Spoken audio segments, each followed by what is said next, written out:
Hello everyone, welcome to my next video. फेरि पनि स्वागत छ मेरो भिडियोमा। यसो नाटक पारेर भिडियो टिकटक बनाएको अनि त्यसपछि फोटो खिचेको। यो चाहिँ हामी चाहिँ भेटघाटको लागि गडाकोट गएको थियौँ र अनि त्यसपछि त्यहीँ जाँदाखेरि यसो राम्री बनेर फोटोसोटो खिचेर अनि भिडियो बनाएर अनि भोलिपल्ट चाहिँ हामी टक्क रेडी भएर गयो डाँडाकालिका। हामी चाहिँ हिँड्दै गएको डाँडाकालिका चाहिँ। त्यसपछि त्यहाँ पुगेर हामीले लगायौँ बाहुन बजेको हातबाट टिका।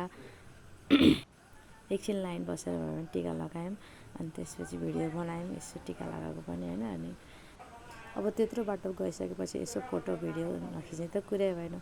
त्यही भएर हामी सबैजना जो गएको थियौँ सब मिलेर यसो पोज दिएर भिडियो बनायौँ। अनि त्यसपछि यसो यो चाहिँ उनीहरूको सिग्नेचर पोज थम्सअप। त्यसपछि भिडियो बनाएर टक्क लगाएर होइन राम्रो भएर गएको। भिडियो बनाउनु परिहाल्यो। हिँडेर जाँदा जति नै गाह्रो भए पनि वहाँ गएपछि त एकदम अर्थित भयो होइन गएको छ। त्यसपछि अनि अब यसो नक्कल पारेर भिडियो बनाएको।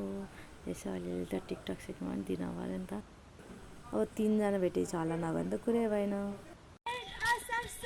छुट्टी छोटो छ मायाको सम्झना दिलमा फोटो छ।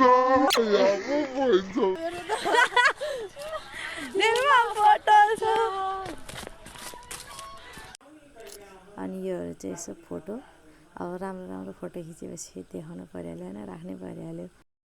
अनि यो चाहिँ टिकटक।